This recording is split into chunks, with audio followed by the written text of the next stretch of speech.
Cruza en verde, respira, ya comienza.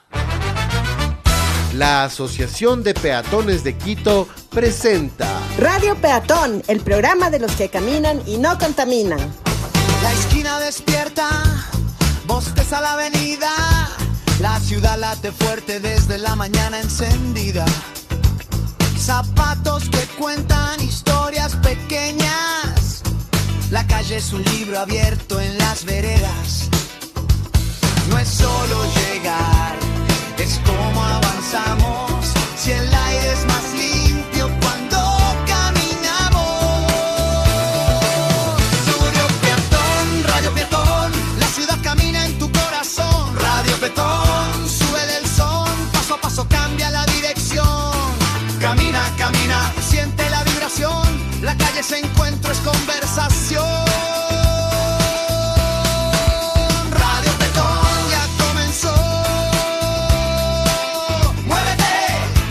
La ciudad se transforma contigo y yo.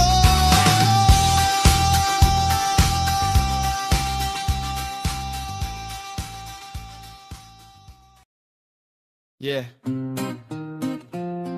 Hey, yo. Quito se camina. Amanece lento sobre el panecillo, la ciudad bosteza, se sacude el frío, las veredas cuentan historias bajito, pasos distintos, un mismo ritmo, aquí nadie sobra, nadie va de más, caminar nos junta, nos vuelve ciudad, no es carrera, no es bocina, es el tiempo puesto a favor, cuando el cuerpo avanza tranquilo, la calle también cambia de voz. Quito se camina, se vive mejor, con veredas anchas y sombra alrededor, árboles que cuidan, espacios para estar, una ciudad abierta para todas y todos igual. Quito se camina, sin miedo y sin prisa, el espacio público también es caricia.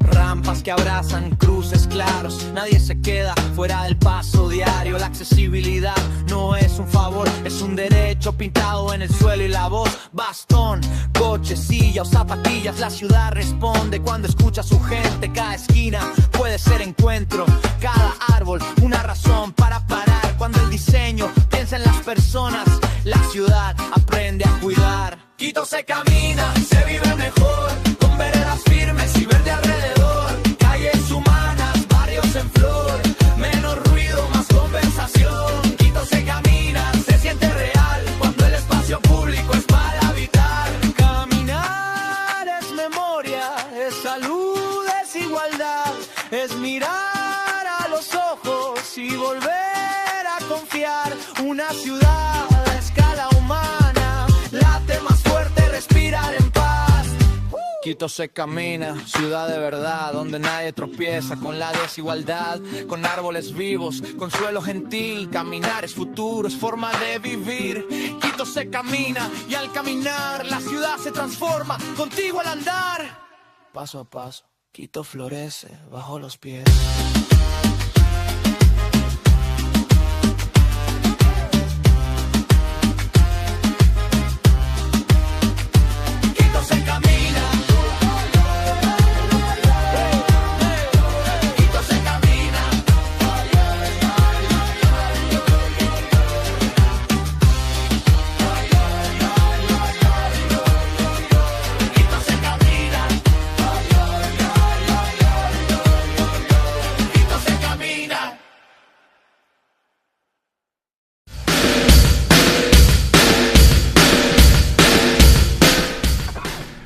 Hola amigas y amigos, muy buenas tardes. Mi nombre es Juan Pablo Rosales y les doy la más cordial bienvenida a Radio Peatón, el programa de los que caminan y no contaminan, su espacio peatonal de Radio Pichincha. Muy buenas tardes. Muy buenas tardes con todas y con todos. Soy Karina Gallegos y somos la Asociación de Peatones de Quito, como decía el Juan Pablo, los orgullosos peatones, y estamos empezando con una canción nueva que tenemos en promoción en la Asociación de Peatones de Quito acerca de lo importante que es verle Quito como una ciudad caminable.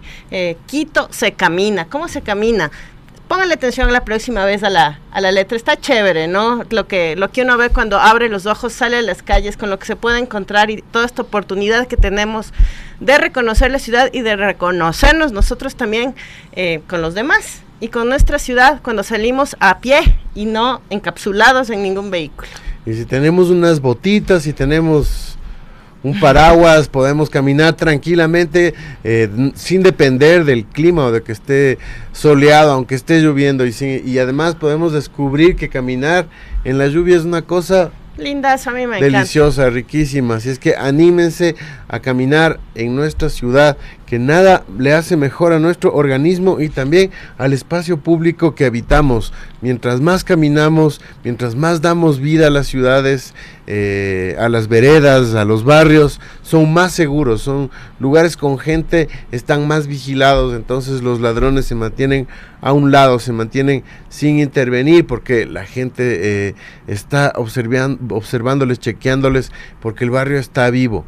En los lugares abandonados es en donde uno tiene riesgo de que le abran el carro, de que si está por ahí le asalte. En el oscurito te salta ahí. Como decían antes, en los árboles están trepados los ladrones, algunos reporteros de televisión. Tristes reporteros de televisión. Y tal como dijimos ahora en la crónica del periódico La Hora, en la que estuvimos participando, mientras más viva, más segura la ciudad. Y también depende el hecho de que la ciudad esté viva de la calidad de los espacios. Así es, totalmente. Si tenemos unas veredas bien diseñadas, bien construidas, anchas, con mobiliario urbano, con arborización, con luces, la gente va a disfrutar mucho caminar, nada más rico que caminar en un buen espacio, y esto va a motivar. Si tenemos redes peatonales que conecten los sectores de la ciudad, esto va a motivar a que más y más peatones se sumen a la caminata. Así es, por eso toda la vida hemos sido críticos de que la inversión pública en todas las alcaldías se vaya en la mayor parte para bacheos, para vías nuevas, para intercambiadores, para túneles, para puentes elevados que no estorben el tránsito vehicular, y no para las veredas, que son además inversiones mucho más baratas que hacer vías nuevas. Imagínense todo lo que implica hacer una nueva carretera, una nueva vía, que los nuevos peajes, que el control de esas vías, etcétera, etcétera, versus infraestructura bonita y segura para peatones. Y segura no únicamente hablando del tema delincuencial, sino esto de que usualmente hay baches en la vereda, uno se tuerce el tobillo, hay hierba, hay basura, hay las gradas, sobre la vereda, desniveles, gradas, garajes. Arreglar todo eso, parchar todo eso o rehacer es muchísimo más barato que toda la inversión que se hace histórica y tradicionalmente, y eso no está cambiando en vías para vehículos particulares. Se debe mejorar radicalmente transporte público por un lado y también las veredas, porque son las zonas de seguridad de los peatones. Así es, y precisamente hablando de las veredas, hubo un tiempo en que no había esta división entre lo que es la acera y la calle, no era un espacio compartido por todas las personas, y así debería seguir siendo, sobre todo en lugares comerciales, en lugares cerca de escuelas, en lugares cerca de hospitales, un espacio amigable con todo tipo de usuarios. Vamos a escuchar un producto de la Asociación de Peatones que recopila un poco la historia acerca de las veredas, cómo este espacio público se fue segmentando con el aparecimiento de los vehículos. Escuchemos. Durante 5.000 años de historia urbana y hasta hace muy poco, todas las vías en las ciudades eran peatonales. Las personas compartían el espacio con coches y caballos sin mayor riesgo. Cualquier niño podía caminar varias cuadras para hacer una diligencia, visitar a su familia o jugar con otros niños en las calles. Las ciudades estaban hechas para la gente, a medida de la gente, para el encuentro de la gente. Al llegar a América, los españoles construyeron nuestras ciudades coloniales alrededor de una plaza. Este fue el sitio de interrelación humana, de encuentro por excelencia de todos los miembros de la sociedad, sin importar su rango. Inicialmente, la plaza servía a una ciudad de 4 o 5 manzanas. Era una relación armónica, una plaza o parque por cada 4 manzanas. Esta proporción no se mantuvo, pues se multiplicaron las construcciones privadas y los espacios públicos de encuentro se hicieron cada vez más escasos. Ahora se habla de ciudades inhumanas y agresivas. Cuando una ciudad produce esa sensación, generalmente es porque no tiene espacios públicos suficientes o porque los que tiene no son de una calidad adecuada. La pregunta es, ¿cómo llegamos a esto? Hace poco tiempo, menos de 100 años, aparecieron los automotores y poco a poco convirtieron a las ciudades en sitios extremadamente peligrosos. Durante los últimos 80 años se han construido ciudades más para la movilidad del automóvil que para la felicidad de los niños. Las demandas de los grupos de mayores ingresos fueron avasalladoras. La ciudad se hizo poco amable para el ser humano y excluyente para los ciudadanos más pobres y los más vulnerables, como niños, viejos o discapacitados. Durante el tiempo libre es cuando más se sienten las diferencias de ingreso. Las personas de altos ingresos pueden escoger muchos sitios privados a donde ir. Los de bajos ingresos dependen del espacio público. Debemos comenzar a ver los parques y centros deportivos no como lujos, sino como necesidades esenciales, semejantes a los hospitales o a las escuelas. Con un mínimo de mantenimiento, la inversión en espacio público de calidad es extraordinariamente rentable en términos de bienestar, porque no cesa de generarlo generación tras generación. Los seres humanos necesitamos caminar y estar con gente. Algunos espacios de encuentro peatonal no exigen ninguna inversión. Los fines de semana se pueden cerrar temporalmente arterias o avenidas en beneficio del peatón. En espacios públicos ordenados y amables, la criminalidad se reduce sensiblemente, aumenta la integración y la solidaridad humana. Texto tomado de Aceras, Peatones y Espacios Públicos, Maribel Pérez Peláez y Ronulfo Álvaro Salas, municipio de San José, Costa Rica.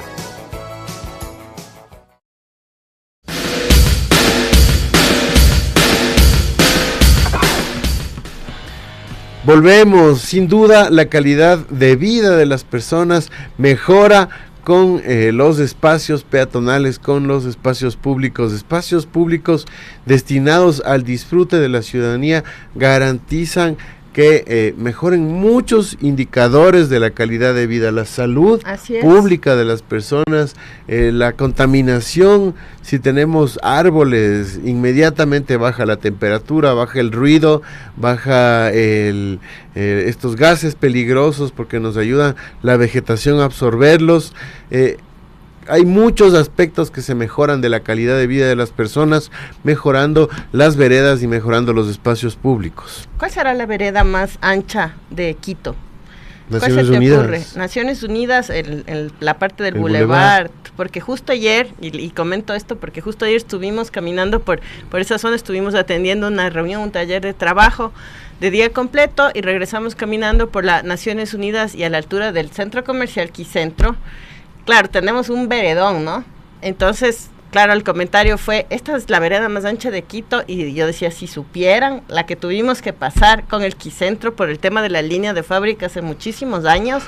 Resulta que el carril del parqueadero del Quicentro que sale en sentido hacia la avenida de los Chiris, el subsuelo, todo eso es vía, es espacio público. Y el centro comercial se tomó este espacio para hacer su parqueadero y nos quedamos sin vereda, ¿no? Porque el diseño original era, usted camine por el filito de donde sale el parqueadero y listo, asunto arreglado, porque el Quicentro pactó con el municipio para poner los semáforos y los adoquines de la parte esta del parqueadero, entonces listo, usted arréglese, gracias. Nadie se enteró. Nadie supo nada. Nosotros fuimos a medir con la Asociación de Peatones de Quito, nuestros colegas tan queridos que no los hemos visto hace bastante tiempo, ingenieros, nos ayudaron a medir, medimos, hicimos un informe. La policía, no sé si se acuerdan, había un PAI dentro del Quicentro en el parqueadero. Salió la policía a decirnos que por qué estábamos haciendo fotos y midiendo, que es propiedad privada, imagínense, en la calle. Nada, pues ahí nos llevaron a la administración, le contamos al administradora creo que era, qué es lo que estábamos haciendo en ese trabajo, y resulta que medimos toda la línea de fábrica de las Naciones Unidas entre la 6 de diciembre y la avenida 10 de agosto.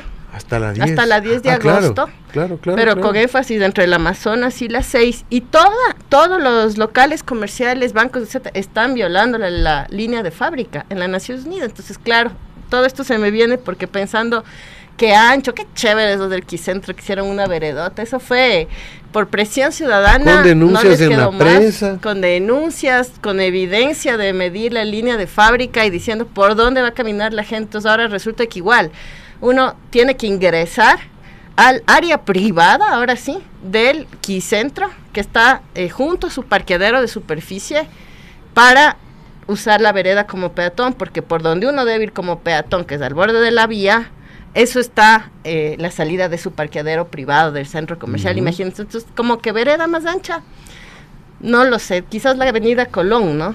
Quizás la Colón, en ciertos tramos. En ciertos tramos, bastante ancha, pero bueno, ahí les dejamos la Amazonas. La Amazonas. Puede ser también. También sí. No toda, pero en ciertos tramos. Pero ahí piénsele. Y quienes nos están viendo en nuestra plataforma, muévete, súmense a los comentarios. ¿Cuál creen que es la vereda más ancha de Quito? Vamos comparando, después de haber conversado todo este tema acerca del Quicentro, y ni hablemos del CCI. Hoy no hablemos del CCI. Ni hablemos del CCI, son centros comerciales en los que estos grupos económicos de mucho poder ejercen una presión muy fuerte por las autoridades, con las autoridades, para lucrar del espacio público, porque eso es lo que están haciendo, ¿no? Toda esta esquina del CCI está dentro del Parque La Carolina y es parte del parque que hace muchísimos años fue entregada en comodato a estos fuertes grupos económicos que desde entonces se han apoderado de este pedazo de La Carolina, además tan céntrico en la ciudad, tan estratégico, y lo han vuelto una máquina de obtener ganancias. Claro, se supone que comodato significa yo te presto para que no lucres, sino para que hagas actividades en desarrollo de la comunidad, etcétera, etcétera, pero no para fines de lucro. Ahí está el CCI. Al menos en esta administración se logró cobrarles con retraso un montón de rentas por uso del subsuelo, porque también el uso del subsuelo está normado para como espacio de la ciudad. Entonces, es uno de los parqueaderos más llenos de claro, imagínense, pero ahí habían conflictos, abogados y todo de parte de los centros comerciales para evitar pagar todo lo que no han pagado a la ciudad, y con lo cual se debería revertir en mejoramiento del espacio público, justamente de las veredas y áreas peatonales, más parques, banquitas, arbolitos y todo lo que tenemos déficit en la ciudad. Vamos a cambiar de tema porque nosotros como Asociación de Peatones vamos 4 años siendo parte de la iniciativa Bloomberg, una iniciativa que busca reducir las muertes viales, mejorar los estándares del Ecuador en seguridad vial, y lastimosamente entre niños y adolescentes de 5 a 17 años la segunda causa de muerte son los choques o siniestros de tránsito. En nuestro país los niños, las niñas no se mueren de enfermedades, no se mueren por malnutrición, se mueren en choques. De 0 a 5 años es la tercera causa de muerte en bebés, imagínate, en bebés es la tercera causa de muerte los choques o siniestros, y esto también tiene mucho que ver con los niños que están dentro de los vehículos. Entre el 15 y el 20% de niños mueren dentro de los vehículos porque no tienen un sistema de retención infantil. Por eso este año vamos a trabajar con la Asociación de Peatones para que este factor de riesgo se incluya en la normativa ecuatoriana y podamos tener más seguros a los más pequeños, a los niños, a las niñas, a los bebés dentro de los vehículos. Así es, vamos a escuchar otro producto de la Asociación de Peatones de Quito justamente referido a este tema. Escuchemos. Sistemas de retención infantil. Cuando hablamos de seguridad vial, hay un tema que no admite descuidos: la protección de niñas y niños dentro de los vehículos. Los sistemas de retención infantil, conocidos como SRI, salvan vidas. Está comprobado que su uso correcto reduce las muertes por siniestros de tránsito hasta en un 71% en bebés y entre un 54 y 55% en niños pequeños. No son un accesorio, son un elemento esencial de seguridad. Pero atención, no basta con tener un SRI. Es fundamental que sea el adecuado para la edad, el peso y la estatura del niño o la niña. Los asientos orientados hacia atrás son los más seguros para los más pequeños. mientras que los asientos elevadores permiten que los niños mayores usen correctamente el cinturón de seguridad. Las cifras son claras y preocupantes. En Estados Unidos, solo en 2023, 555 niños menores de 13 años murieron en siniestros de tránsito, y 190 de ellos no llevaban ningún sistema de sujeción. Datos de los Centros para el Control y la Prevención de Enfermedades muestran que 3 de cada 10 niños pequeños y más de un tercio de los niños entre 8 y 12 años que fallecieron en siniestros no estaban correctamente asegurados. A nivel mundial, la Organización Mundial de la Salud advierte que muy pocos países cumplen con una legislación adecuada sobre sistemas de retención infantil. Y aún así, el impacto es enorme. Se estima que más de 13.000 vidas se han salvado gracias a estos sistemas en las últimas décadas. Desde Radio Peatón lo decimos claro. Llevar a un niño en brazos, sin SRI o sin cinturón, no es cuidado, es riesgo. La seguridad vial empieza con decisiones responsables, incluso antes de arrancar el motor. Proteger a niñas y niños es una responsabilidad compartida. En la vía, cada vida cuenta. Sistemas de retención infantil. Cuando hablamos de seguridad vial, hay un tema que no admite descuidos: la protección de niñas y niños dentro de los vehículos. Los sistemas de retención infantil, conocidos como SRI, salvan vidas.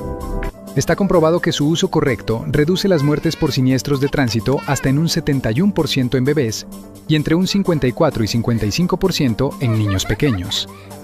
No son un accesorio, son un elemento esencial de seguridad. Pero atención, no basta con tener un SRI. Es fundamental que sea el adecuado para la edad, el peso y la estatura del niño o la niña. Los asientos orientados hacia atrás son los más seguros para los más pequeños, mientras que los asientos elevadores permiten que los niños mayores usen correctamente el cinturón de seguridad. Las cifras son claras y preocupantes. En Estados Unidos, solo en 2023, 555 niños menores de 13 años murieron en siniestros de tránsito, y 190 de ellos no llevaban ningún sistema de sujeción.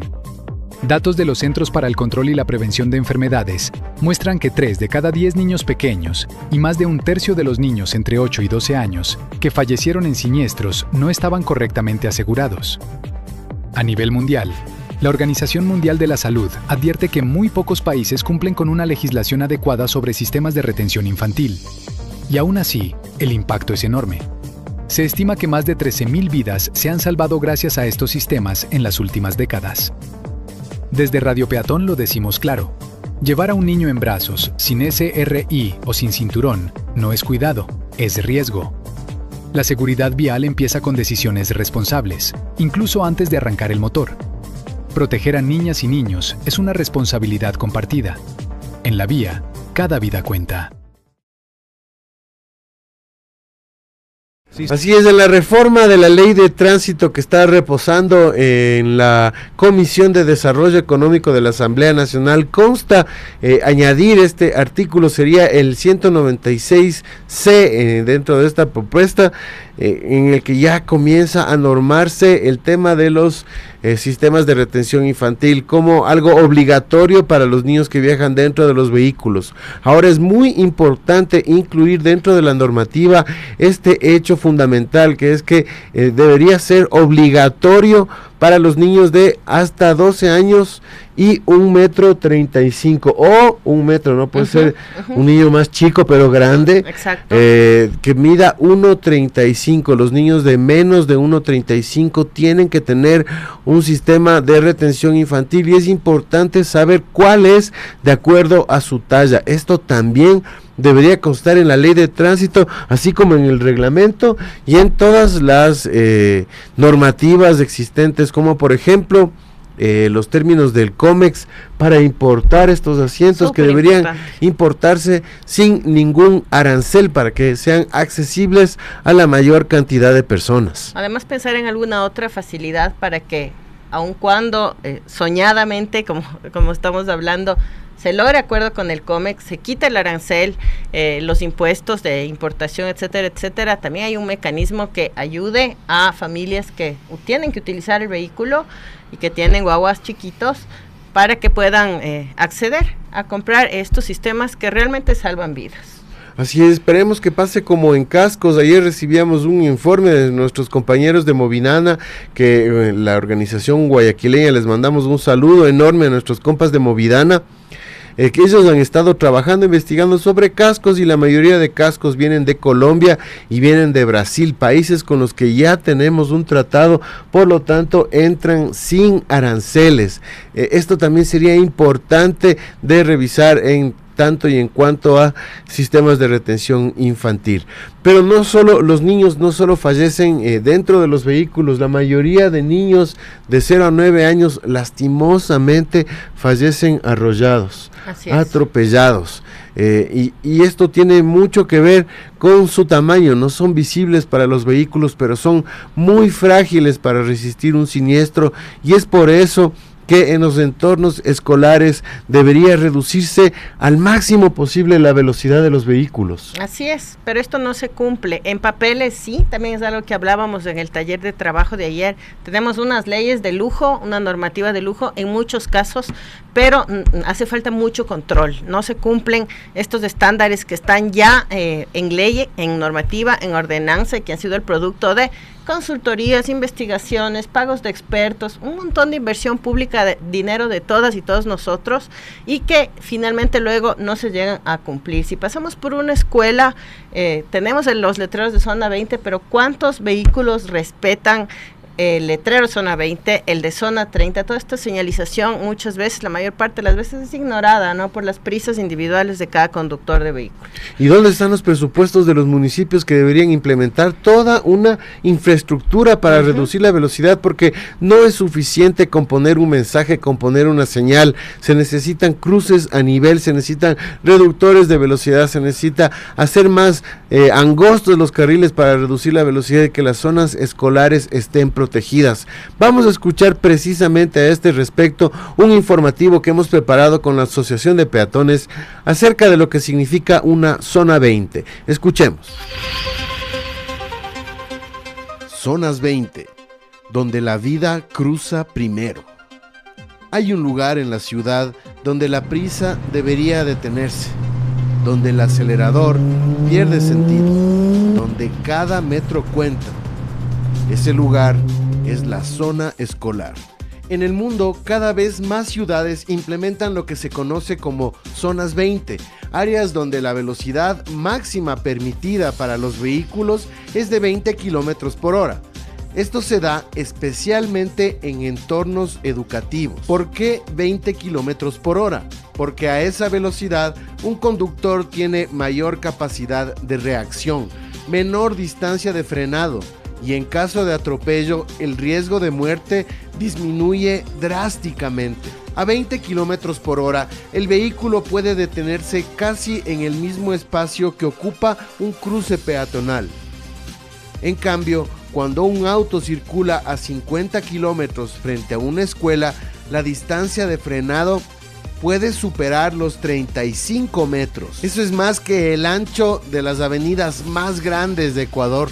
Las zonas 20 no son solo un número en una señal.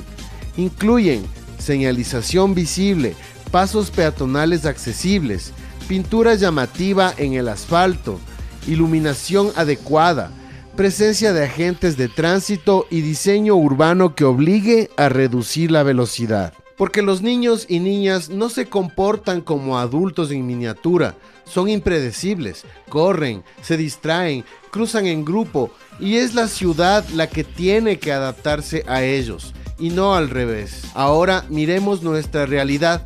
En Ecuador, gran parte de los siniestros viales ocurren en zonas urbanas. Muchos planteles educativos están ubicados en avenidas de alto tráfico o calles sin infraestructura segura. Cruces sin semáforo, ausencia de reductores de velocidad, vehículos estacionados que bloquean la visibilidad. Implementar zonas 20 en entornos escolares ecuatorianos es una medida concreta, de bajo costo y alto impacto. No requiere grandes autopistas ni obras millonarias, requiere voluntad municipal, coordinación con autoridades educativas y control efectivo, pero también requiere corresponsabilidad. Padres y madres que estacionan en doble fila generan caos y riesgo. Conductores que aceleran para ganar el paso frente a una escuela ponen en peligro lo más valioso de una ciudad, su infancia. Reducir la velocidad frente a una escuela no es perder el tiempo, es ganar futuro. Si ves una escuela, levanta el pie del acelerador. Si eres autoridad local, implementa zonas 20 ya. Si eres parte de la comunidad educativa, exige entornos escolares seguros, porque donde hay mochilas, risas y recreos, la prioridad debe ser la vida. Zonas 20, más cuidado, más respeto, más ciudad.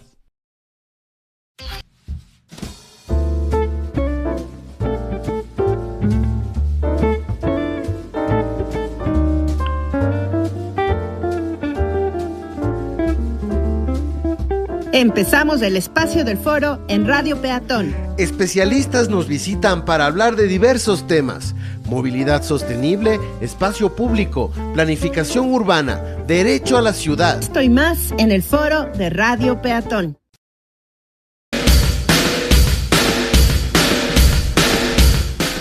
Volvemos en Radio Peatón, estamos iniciando ya nuestro espacio del foro, ya tenemos aquí nuestra súper invitada, estamos recibiendo a mujeres que transforman la movilidad de las ciudades. Por este mes de marzo, el mes internacional de las mujeres, queremos visibilizar a las personas que están trabajando para mejorar las ciudades de nuestro país. Así es, y damos la bienvenida una vez más aquí en Radio Peatón con muchísimo gusto a nuestra compañera y amiga Alejandra Sandovales, arquitecta, planificadora urbana, y forma parte del equipo de Bloomberg, quienes le estamos hablando hace un momento. Ella es coordinadora de equipos técnicos de Bloomberg, precisamente sobre los temas que estuvimos hablando la semana anterior y algo esta semana, de lo importante que es generar espacios seguros que generen además accesibilidad universal y que protejan a los más vulnerables. Bienvenida, Ale, a Radio Peatón.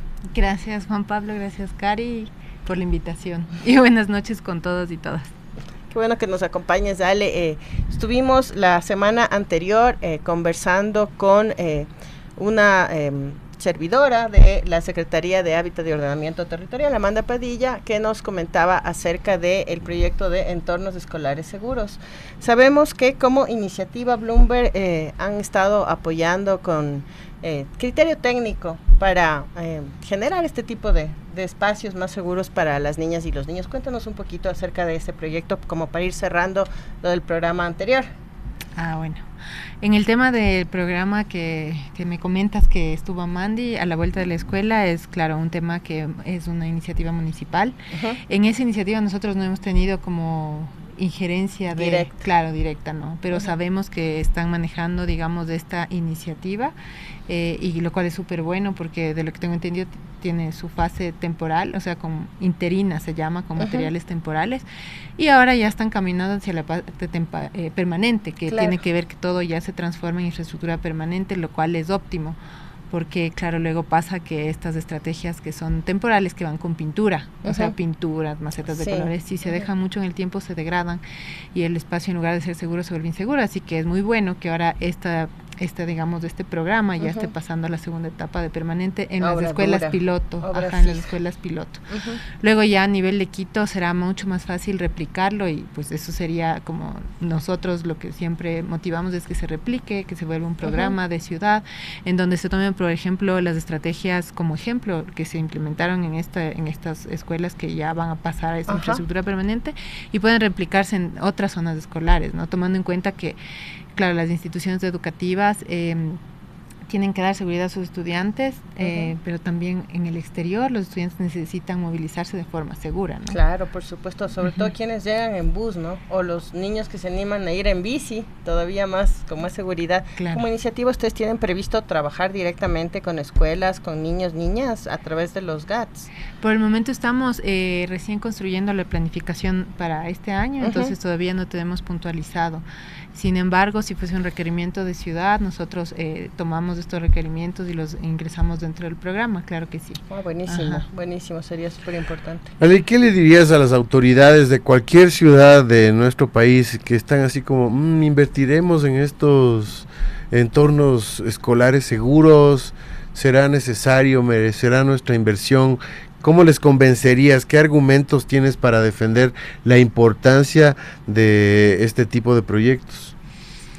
Bueno, yo creo que cuando hablamos mucho ya de temas de movilidad sostenible, ¿no es cierto?, de movilidad, accesibilidad, etcétera, y yo creo que la seguridad vial es una necesidad vital para todo el tema de movilidad sostenible. Claro. O sea, seguimos en lo mismo si hablamos de movilidad sostenible, flujos de tránsito vehicular, temas de tecnología y demás, si no permitimos que la infraestructura sea más segura para los peatones, para todos, no solo en entornos escolares, ¿no?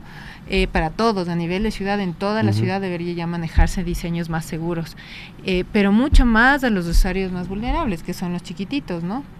Entonces, en estas zonas es más que necesario y vital tener estrategias de infraestructura que se llama calmado de tránsito, estas estrategias para que los vehículos bajen la velocidad. La infraestructura motive la disminución de velocidad a través de distintas estrategias que pueden ser como desde los conocidos rompevelocidades, pero es lo más común, pero hay otras que son reducción de ancho de carriles, desviación de la línea recta del carril, hacer una desviación momentánea y volver a seguir en línea recta, los cruces a nivel en plataforma para que los peatones, es decir, los niños crucen a nivel y el vehículo se detenga antes del cruce.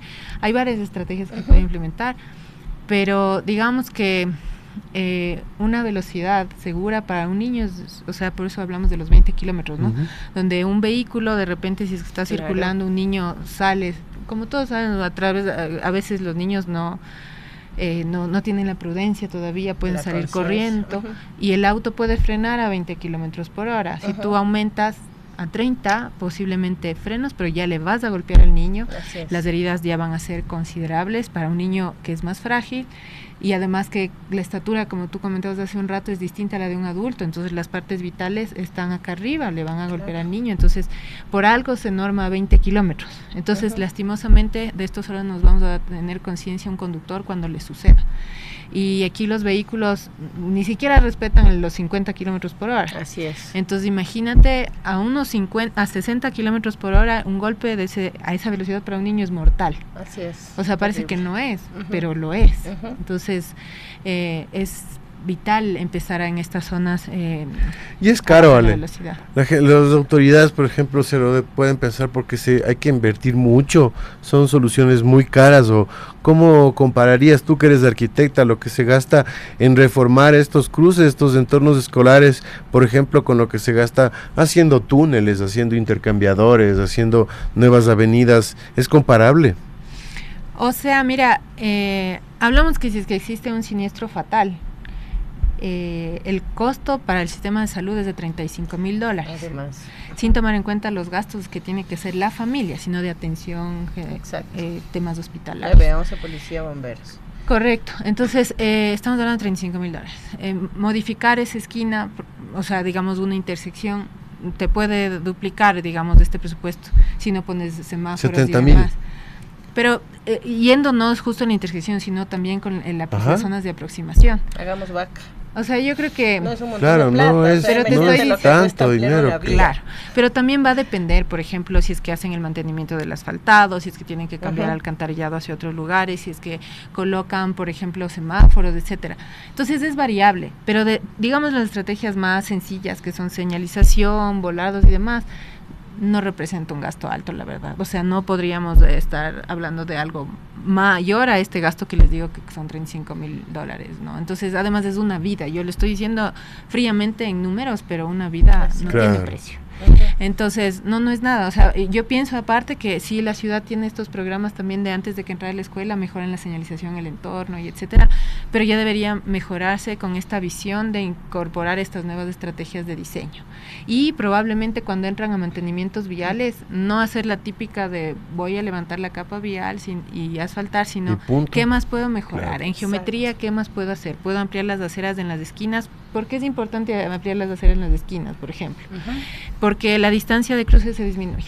Por ejemplo, tenemos carriles de 3.5, ¿no es cierto? Y digamos que es doble vía. Un niño está cruzando ahí básicamente 7 metros. Si nosotros reducimos los carriles, que además la reducción de carriles disminuye la velocidad, a 3 metros el niño ya cruza 1.5 menos. Y también la curvatura de la esquina hace que el carro tenga que los ir radios más de despacio. giro. Claro, los radios de giro también, si son muy grandes, el vehículo no disminuye la velocidad al girar. Si son más angostos, disminuye. Ahora uno de los problemas es, y ahora por ejemplo es una zona escolar, el bus escolar, ¿cómo va a girar ahí? Y peor cuando es vía un solo carril, que tienes 3.5 de ancho. Entonces ahora ya estrategias también que son esquinas montables. Entonces, claro, se diseña para el vehículo de diseño, que es el vehículo, el pequeño, y el vehículo de control es el grande. Entonces, hay 2 radios que se manejan ahí. Entonces, el vehículo de control, el pequeñito, nunca se va a montar en una superficie. Hay varias formas de infraestructura para esto, pero digamos una más fácil para imaginarse a través de la radio, es que el radio de curva para el vehículo pequeño va a ser más... el vehículo grande se puede montar en ese radio, pero el vehículo chiquito no se va a montar, porque, qué sé yo, tendrá un alto de unos 5 centímetros, 7 centímetros, que resulta ya muy una alto. llanta de un bus se sube y no genera incomodidad mucho al pasajero, pero en cambio un vehículo sí ya lo va a pensar, claro. Entonces existe también estos radios, esquinas montables para esto, ¿no es cierto?, este tipo de situaciones que también se pueden implementar. Entonces, por eso digo, cuando uno hace un mantenimiento vial, es importante no entender que la vía solo es del asfalto, que la vía son las aceras, qué más se puede mejorar en estas zonas ¿Quién escolares? tiene que entender eso, Ale? ¿Vos crees que falta una capacitación a los técnicos, a las autoridades? ¿Crees que esto no se hace porque la gente no se ha informado o falta voluntad política? Yo creo que se está caminando hacia esa ciudad, en el sentido de... se están haciendo capacitaciones, se han hecho capacitaciones, sin embargo, claro, el cambio no se genera de un día para otro, pero tú sí puedes ver ya en Quito que al menos en algunas esquinas estas de ampliaciones se pintan. No sé si tú has visto, están pintadas y están con los chevrones. Es decir, ya quien está diseñando ya tiene esta consideración. Y claro, una pintura no te respetan los vehículos, pero lo ideal sería que luego eso ya sea permanente. Entonces, cuando hagan los planes viales, y eso es lo que también estamos trabajando y proponiendo, cuando se hagan estos planes viales, pues ya se piense en eso también. O sea, que se contrate con esas ampliaciones y demás. Y por supuesto que necesita reglas técnicas. Entonces, también Justo se están... te iba a preguntar acerca del tema de la incidencia que ha tenido la iniciativa Bloomberg en el tema de reglas técnicas de arquitectura y urbanismo. ¿Han estado apoyando este proceso como técnicos? Sí, justamente el municipio, o sea, en conjunto la Secretaría de Hábitat, o sea, la SHOT y la Secretaría de Movilidad están en un proceso de actualización, modificación de estas reglas, ¿no? Dentro de estas reglas hay una parte del tomo vial y en ese tomo vial hemos estado apoyando. Entonces, claro, para implementar estas estrategias debe existir esta normativa que les diga a la municipalidad, mire, cuando va a hacer el resfaltado, considere este rediseño para mejorar la seguridad vial, pero claro, cada caso es distinto, porque cada ancho vial es distinto, cada perfil vial es distinto, entonces tiene que estar esas reglas claras. Entonces se está trabajando en eso, obviamente hay los tiempos municipales, los procesos, esperaríamos que este año ojalá ya se apruebe, digamos, estas modificaciones y eso ya entra. Entonces, claro, esto que ahora se ve como en pintura, se esperaría que ya en próximos años ya sea, y cuando veamos un reasfaltado, veamos que también se está modificando eso. ¿Ustedes trabajan específicamente en la ciudad de Quito o tienen incidencia en otras ciudades en el país? La iniciativa Bloomberg se encuentra en el Ecuador, en Quito y en Guayaquil. Claro, yo formo parte del equipo Quito, pero estamos en las 2 ciudades en definitiva. Y de todas las estrategias de calmado que nos has comentado, ¿cuáles se han ido ya ejecutando en cualquiera de las 2 ciudades? El tema de lo que nos hablas de quitar ancho de vías, giros más complejos para los autos, todo lo que nos has comentado, ¿cuáles ya se pueden ver en obra en las 2 ciudades? O sea, de lo que te comento primero es de estas ampliaciones de acera, que ya las ves pintadas en Quito en algunas zonas. Por otro lado, las plataformas a nivel para cruce, tú ves en el Sendero Seguro de la Colón, en las transversales tienes la continuidad de la accesibilidad universal, entonces eso no solo significa que el peatón va a tener continuidad, pero además significa que el vehículo que llega a la intersección disminuye la velocidad para pasar por ahí, entonces ya le respeta al peatón, porque digamos que en el país el cruce de peatonales saluda la bandera, nadie lo respeta, o sea, lastimosamente. Así es. Entonces eso al menos hace que el vehículo se detenga y el peatón pueda cruzar. Más allá de eso, yo creo que el tema de hablamos de la accesibilidad universal, la remoción de puentes peatonales. Entender que en ciertas zonas los puentes peatonales, en lugar de ser seguros, son inseguros. Claro. Y se reemplazan por cruces a nivel, por ejemplo. Eso también que está implementándose en Quito, ¿no? ¿En Guayaquil se ha implementado algo de esto? De los puentes, no. Pero temas como de estas estrategias de pacificación, entiendo que también, sobre todo en los proyectos en colaboración con la iniciativa, sí se han realizado. Es que Guayaquil tiene tiene mucho más de estas avenidas anchas súper anchas, con puentes que también en algunos lugares ya debería evaluarse si se retiran o no se retiran. ¿Cómo ves la respuesta de los municipios comparando Quito y Guayaquil? Y a ver, yo creo que son ciudades, municipios y estructuras municipales muy distintas, ¿no? En tanto a cómo funcionan internamente. Entonces, claro, es como un poco más, yo pienso que Quito está avanzando mucho también el tema de legislación, este tema del peatón primero, el programa, a la vuelta de la escuela va despacio, pero avanza. Guayaquil también tiene sus temas, pero todavía no he escuchado de programas como tal, pero también ya, digamos, están en ese camino. Ahora, hay un reto. El alcalde secuestrado ahorita. Hay algo también que es importante decir, que son los retos, no solo en qué se avanza, sino los retos que tienen las ciudades. Sí, dale. Y pasa que cuando hablamos de entre equipos en Quito, el tema de la implementación es difícil en el momento de socializar, a pesar de que haya diseños participativos.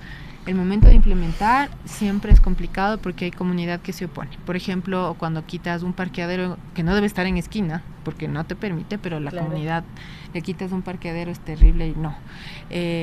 Entonces empieza a haber problemas más de ese tema. En Guayaquil no sucede eso. En Guayaquil la municipalidad implementa, le socializan qué es lo que va a implementar y pues no tienen esa problemática que acá en Quito cuesta mucho.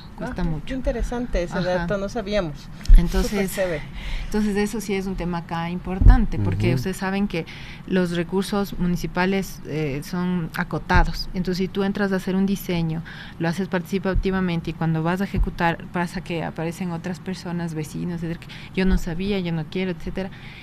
Ese tiempo, esos cambios implican recursos técnicos. Así es. Entonces, ahí hay un tema, ¿no? Que es hasta dónde va lo técnico y es valiosísima el input de la ciudadanía que vive en el sector, pero a veces no se quedan de acuerdo entre vecinos en temas y opiniones. Y tiene más bien ahí que sobreponerse la parte técnica. ¿Por qué lo estamos haciendo y para qué sirve? Voluntad política, ¿no? Y ahí necesitamos la voluntad política y firme. Claro, es para nosotros un componente. Que eso es un reto en Quito, en Guayaquil no lo tienen, en Guayaquil lo implementan. Qué bueno eso, ¿no? Entonces, bueno, increíble, sí. Qué chévere que hay esa apertura. Aquí sí somos testigos fieles de lo complejo que resulta que la comunidad se ponga de acuerdo. Pero, por ejemplo, pensando en el puente de la antipeatonal que se removió en la Universidad Central, ahí había disconformidad y todo, pero se llegó finalmente a esta obra tiene que ir a tener de aliado estratégico a la universidad, por ejemplo, tener aliados grandes, y cuando ya se quitó y se transformó el espacio, toda la comunidad termina satisfecha, ¿no? Entonces quizás con esa idea es cómo se trabaja en Guayaquil. Exacto, pero lo malo también aquí en Quito es que un poco a veces se llegan a politizar los proyectos, y ahí es un tema porque se toma un proyecto como para temas políticos, a favor, en contra, y no se vela por el bienestar o lo técnico de la ciudad. Entonces, como tú dices, ahí ya cuando se ve el cambio, qué lindo, pero si es que no se logra y hay esa pugna, es claro, por oposición al alcalde de turno, la gente dice, uy, no sé qué, tal, y después del rato que ven, sí, tienes toda la razón, somos Quito, somos bastante politizados en general. Es distinto, claro, y cada ciudad es distinta. Claro, y eso influencia un montón. Qué chévere que nos hagas ver estas perspectivas, nuestras diferencias. ¿Cómo ves esta autoridad? ¿Qué propondrías para que se mejore? Bueno, yo creo que siempre es importante esta coordinación interinstitucional, ¿no? Pero en un distrito metropolitano esta coordinación interinstitucional también es un reto, ¿no? Entonces, desde ese punto de vista, yo creo que siempre existen estos esfuerzos de coordinar, ver qué proyectos se priorizan y demás. Sin embargo, hay siempre algún O sea, que hay tantas prioridades que la ciudad maneja, que también cada entidad prioriza, y que las peticiones o emergencias incluso, que hay que como irse adaptando. Pero el reto ahí va como por ese tema de esta coordinación interinstitucional, ¿no es cierto? Y ya cuando hablamos de seguridad vial, yo creo que en el ámbito de la seguridad vial es que la seguridad vial sea un tema transversal, que se entienda en todas las entidades, que independientemente si una entidad está con sus proyectos estrella o etcétera, ese considere la seguridad vial. Entonces, yo sí quisiera acotar algo a este tema, y es que las secretarías son entes rectores de las empresas y de las agencias. Entonces ahí depende de la voluntad y el criterio político del secretario de turno que se hagan o no se hagan las cosas. Las empresas no pueden decidir ni priorizar. Por más emergencias, por más obras como tú mencionas, Ale, hay cosas, bueno, que hay un deslave, hay una cosa, ya, obviamente es una prioridad. Pero en la planificación son las secretarías, los entes rectores quienes deben dar la orden, disponer a las empresas de que se ejecuten las obras, y ahí es donde se quedan trabadas. Yo sí lo voy a decir porque ya no tengo ningún compromiso municipal. En la empresa, en EMOP, se quedan trabadas muchas cosas por diferencias de criterios técnicos, normativa, no está en la norma INE, cuando en el mundo están cambiando mucho las tendencias de calmado y pacificación, incluyendo elementos nuevos que quizás no están en las normas INE, pero habrá que modificarlos aún, claro, porque hay que adaptarse también a estas tendencias mundiales de reforma de los parámetros, con tal de salvar vidas, ¿no? La idea es hacer todos estos trabajos para tener menos siniestros viales, y ese es el fin último de toda esta técnica y planificación. Muchísimas gracias, Ale, por habernos acompañado. Nos quedamos sin tiempo ya aquí en Radio Peatón, pero como ha siempre estado buenísima la charla. A otra así vez, es que ya sabes, tienes que volver. El mensaje final, rapidísimo. Que por favor, los conductores de vehículos respeten el cruce cebra. Súper. Y que respeten, que paren para que los peatones puedan cruzar a salvo, porque eso es importantísimo. Súper bien, muchísimas gracias, Ale. Y con todas y todos ustedes, nos vemos el próximo miércoles y nos escuchamos en Radio Peatón, y el reprise el viernes en Muévete por Facebook. Nos vemos. Chao.